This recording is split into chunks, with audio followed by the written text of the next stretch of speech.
watching 8 News Now at 11. Officially, the U.S. government ended its study of UFOs in 1969 because it assured the public there is no proof the phenomenon represents a threat to national security. But what if these unknown aircraft showed an interest in our nuclear weapons? A group of more than 150 military veterans, missile officers, security personnel, including many who worked at the Nevada test site, say they've seen mystery intruders over nuclear facilities. George Knapp of the I-Team is here with this story. George? Of course, we're not going to jump any conclusions who they are, what they're up to. We don't know who is piloting these craft or why they're poking around, but dozens of witnesses and thousands of pages of documents suggest someone is monitoring our nukes. The Department of Energy admits there's a long history of UFO activity over nuclear weapons facilities elsewhere, but 0 cases at the former Nevada test site. Now a new film explores some of the most dramatic episodes that include our backyard. In the darkest days of the Cold War, atomic weapons were routinely exploded above ground at the Nevada test site, the most nuked place on Earth. In 1955, 14 A-bombs were detonated as part of Operation Teapot, witnessed by thousands of military personnel in trenches and thousands more test site employees. But there were other observers as well. It was what we call the flying saucers. They were pretty prevalent at the test site during those years.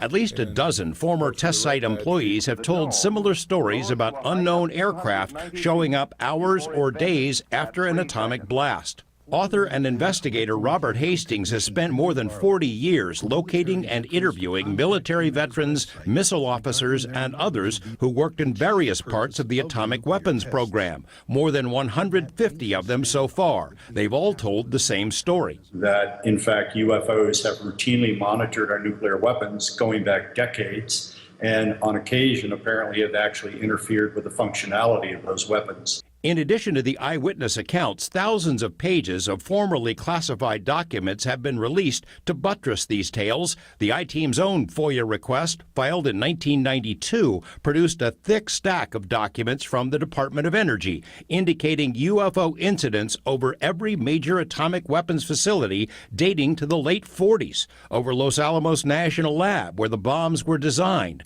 over Hanford, where the plutonium was processed. But DOE has no record of any official sightings over what later became the Nevada test site. Hastings, however, has found plenty. Civilians living near the proving ground often observed the aerial discs, sometimes flying in large formations, and subsequently notified the Air Force.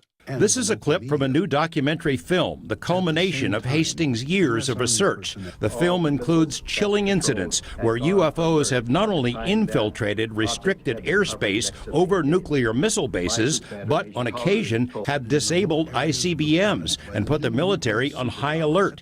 In one dramatic incident from the film, military photographers using telescopic lenses watched a UFO disable a warhead used in a missile test fired from Vandenberg. And flying out over the Pacific, suddenly this domed disc, an object with a dome, came in to frame, circled the warhead, which was flying about 8,000 or 10,000 miles an hour, shot 4 beams of light at it, whereupon the warhead, the dummy warhead, fell into the Pacific Ocean and the UFO left the vicinity. UFO incidents at the Nevada test site became so routine, according to a former security officer named Walter Levine, that teams were assigned the job of specifically looking for them at a specially equipped building in Indian Springs Air Base, now known as Creech. Levine told Hastings, he said they were all luminous, they were disc-shaped, some of them he said were square-shaped.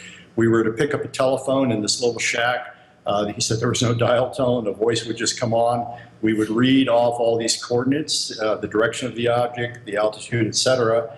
And then he said when we wrote this stuff down on a piece of paper, we were then to burn the paper in a trash can in the shack. The government ended atomic weapons tests years ago, but Nevada incidents continue. Former security officers at Area 2 at Nellis Air Force Base, for years a storage facility for up to 200 nuclear warheads, have reported multiple intrusions by unknown aircraft from the late 90s through 2004. Who's behind these incidents and why? Who knows what their motivation is? Similar incidents have been reported in the UK, India, Pakistan, and other nuclear powers. In the 90s, the I-Team traveled to Russia twice and obtained classified documents from their Ministry of Defense about startling incidents there. On our website, we posted more information, including a link about how you can see Robert Hastings' new film, UFOs and Nukes, The Secret Link Revealed. And I know there's a lot of people who worked at the test site in our audience tonight that probably heard these stories, and give us a call. 150 eyewitnesses. It's one thing to hear somebody tell a story. You see those documents from the government. That's it right. comes from their files, and it says it's real. It's impressive. Thanks, George. Sure.